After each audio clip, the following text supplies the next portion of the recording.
far. So what I've learned so far about assets and liabilities, and this is good for anybody who's needing to learn how to make improvements in their business settings, okay, as far as their business structure. So the thing about assets and liabilities is this, is that the assets and liabilities will be on your balance sheet. So whenever you hear anybody talk about a balance sheet, they're referring to what is on that balance sheet. And typically what's on that balance sheet is the assets as well as the liabilities. And again, remember, debt financing and equity financing. All of this can be in the same category as assets, but we're going to get into that a little bit further. But again, the balance sheet will basically show you and explain to you basically what's going on with the money. This guy is giving you right here, you have it. And what are you doing with this money once you receive it? Once you've received this money, what are you doing? Are you keeping it for yourself, or are you distributing it out in order for your company to be more successful? Are you paying things off? What are you doing with the money? I'm borrowing money from somebody. I'm taking it from them. Again, I'm taking it from somebody, or I'm taking it from a company or a business or a bank, bringing it into me. And what am I doing with this money, right? This is sign language, by the way. So work with me. I'm gonna give you a little bit of sign language movements as well. But so I'm taking this and I'm receiving it, and it's mine.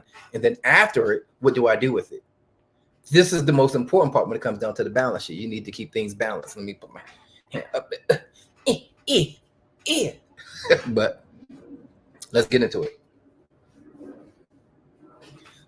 And then you also have the income statement.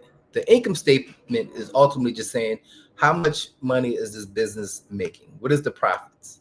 And it basically breaks down what is involved in that. And we get to learn a little bit more about that as well. So it's broken down into three of them. It's balance sheet, income statement, and cash flow. And the cash flow, basically, it identifies the source of the money and how you use it, the cash, as far as for your business and how you spend it. So you remember what I said, you get this money, you bring it in, cash flow. So cash from here to here. So it's flowing. So it's moved from here to here to there, here to here to there. Okay. Balance sheet is I'm bringing it in here and I'm explaining where I'm in placing it, where am I giving it off. It was about debt financing and equity financing. And debt financing is basically where people give you money, maybe a bank, a lender, family or friends, and they may want their money back. So that's a debt finance. That's something that someone has received, giving you physical cash in order for you to start your business. So this is basically how a business starts. When you borrow money from somebody, you have to pay it back. Okay? So when you borrow money from somebody, you have to pay them back. Where is this money going to? So I'm going to identify where this money is going to. But cash flow is basically saying I get this money from here and I take it from here. And where is it going? And how much money do I have? All right. So ultimately, what they say about when it comes down to what is it? Cash, when it talks about the balance sheet, it talks more about stuff like this. I like this. Watch this. Look what I can do. I can teach on this thing.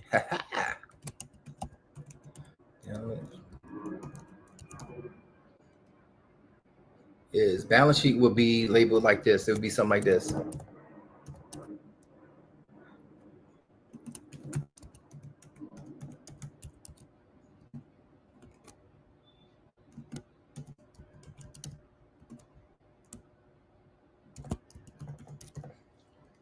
I didn't think about this earlier, but this is as we go. So this is what a balance sheet is going to have. It's going to have assets equals liabilities plus owner's equity.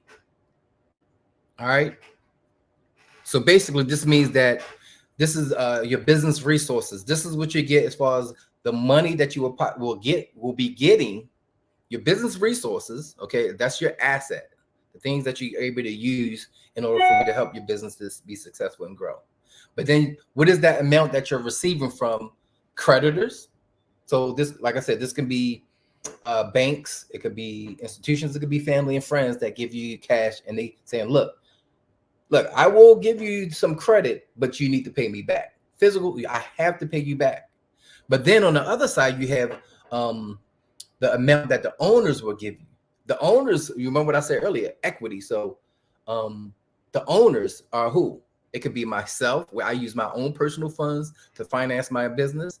I can get investors to invest in my company who's saying, look, I don't need no money, no returns off of this, but I want your business to grow and I will support it. And as you grow, then I will reap the rewards and benefits from it. So again, whatever from in this area is coming in as an asset for me, and it's up to me to be able to still be able to pay back the people that are creditors, or in this sense maybe a bank. All right, so the thing is, like, how are we supposed to view assets? How are we supposed to view them? What do it means to have an asset? So to break it down, simple asset is property or rights. Assets is a property or rights. It's something that's going to be profitable for the future and for the economic benefits for your company and yourself.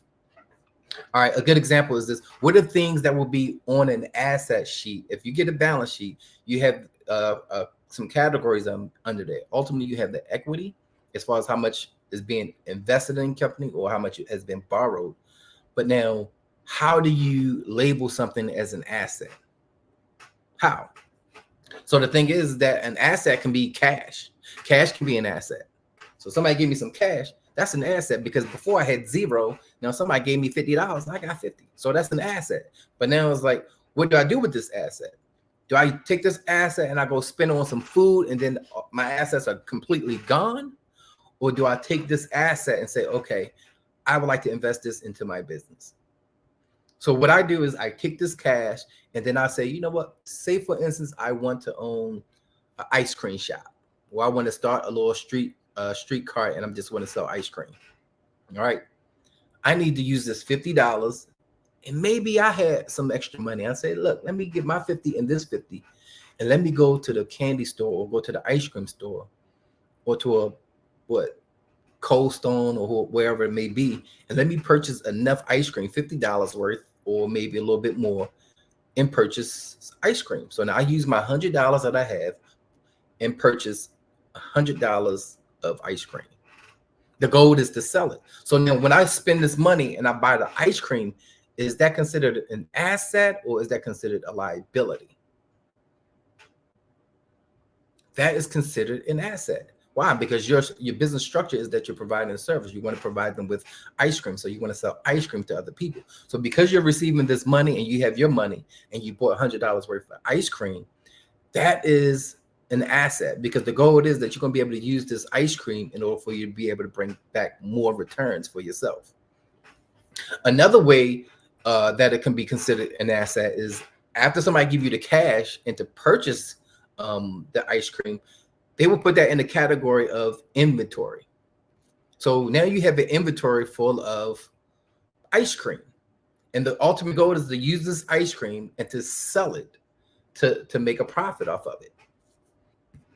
So now, what's the next thing? Can you sell ice cream just out of a gallon and just like here, and just put it in the person's hand like here? Bring your own cup, bring your own spoon, and just give it to them? No, you need to start purchasing equipment. So now you had $100, but you have nothing. What can you do? You can ask somebody, hey, can you please come and help me? I need some money in order to help my business. And this person says, sure, I'm willing to invest $20. And you get somebody else to say, I'm willing to invest 30, 40, 50. Some may say 100. So now you probably got maybe say, or you got just some people and they say, I'm gonna give you $200. So start investing. So now before you had $100, and that $100 was used to purchase your ice cream. So now you have $100 in assets, but it's ice cream because this is your inventory. But now you have $200 extra. So now you need to provide yourself with equipment. What are the equipment that you would need? You would need a freezer, possibly a small little freezer. You would need some little cups, little caps, maybe labels for your company. Maybe like I said, a little portable freezer to where that you can freeze the ice and have it inside this cart while you sell it. You can have an umbrella if you're doing it outside during the summertime. Whatever it is, whatever you are purchasing to buy for your company will be considered an asset. Period. Anything that you invest in your company will be an asset. So if it's borrowed from somebody, or even if if they loaned you some money, it's important for you to use the money in the right way. The natural tendency is that when we get our money from somebody and we make some investments, the first thing we do is once we get our money, we try to look fresh. We trying to have a nice bling bling on, try to have nice shoes on. That's not the goal. Ultimately, the goal is to be able to get this money and to help capitalize on it, to allow that money to grow like a snowball effect. So again, what are the other things that's in the category of an asset? They also said they have accounts. What is it? You have accounts receivable. This is accounts receivable means is that say for instance, you give somebody some ice cream and they say, you know what, I ain't got no ice cream, but can I give me half a gallon from you? You say, sure, no problem. You can put this in your statement as an asset because this person has promised to pay you back. So because the person has promised to pay you back, you receive this money. And with this money, when you do receive this money, hopefully it's within 30-day period, 60-day, but you have to make that commitment when you're interacting with this person to make a commitment to it. But they say, you know what, I'll pay you next week. Okay, cool. So you give them $50 worth of ice cream. $50 worth of ice cream. They're going to owe you $50 by next week. So this would be considered accounts receivable, saying that, you know what, in the future, somebody will be paying me some money back. That's one. Another thing is office supplies. That's an asset. So anything that you would do for your business as you start to upscale your business, then you say, oh, you know, I need office supplies. I need papers. I need documents. I need computers. I need a printer. I need office logos, labels, blah, blah, blah, all that stuff right there. That is considered an asset. So when you go out to the store and you purchase anything that is related to your business, that is all considered an asset. But you're spending money, which is weird. So how can you be spending money on something can be considered an asset, which is a good thing? Why? It's basically you're just promoting yourself. You're doing whatever you can to invest in yourself in order for your business to succeed and thrive. What is another asset? Another asset is land and buildings. So if you have a house, if you have land, property, anywhere, you can use this as a form of an asset, because the thing is, as we all know, when it comes down to having land and having property, it can be very valuable. It can work in our favor. So the goal is that once we get this land or this property, this is considered an asset. And as you see, we have some famous people like Donald Trump and some other Robert Kawasaki, who are people that kind of invest in properties and land and things of that such, and they're considered to be assets. They may not necessarily have the cash, but the value of it within itself is an asset. And it can be used to help further your business, which is interesting and very exciting as well. I'm telling you guys, this is so fun. I'm telling you, it may sound a little bit boring. And again, this is me learning and I'm sharing with you as I get a little bit more better, I kind of break it down a little bit more for you. And I hope, again, if you know any people that are into finances and they would love to be able to share their thoughts, I would love to try to possibly interview some people as well. But if they're able to, be a part and share some feedback, like I said, they can just most definitely reach out, contact me, join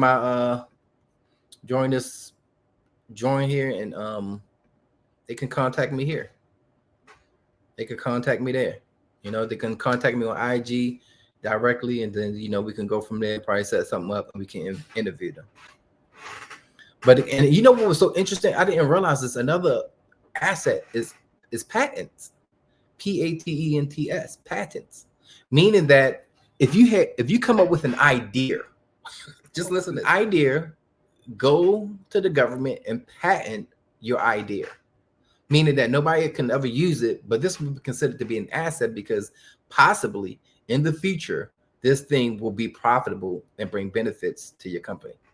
That is mind-blowing. It's amazing how the system works. And I think a lot of times, because we don't really know about finances and how to use the money, we're so scared to use the money in this structured type of way, because We've been used to like growing up, and when we get our money, we put our money in the bank or we spend it. We get our money, we pay off our bills, or we try to pay off our bills, try to pay off our rent, our mortgage, whatever it is. But then in reality, afterwards, we're broke. But they're saying that if I can really think about setting up some type of business, something that you may personally like, that you might personally enjoy, get involved in that. Learn how to do it. Develop that skill to be able to use it in order for you to invest in your business, but also invest in yourself. I don't know if y'all caught onto that, but it's really is very interesting of how it can really help benefit you in the long term. True, real talk.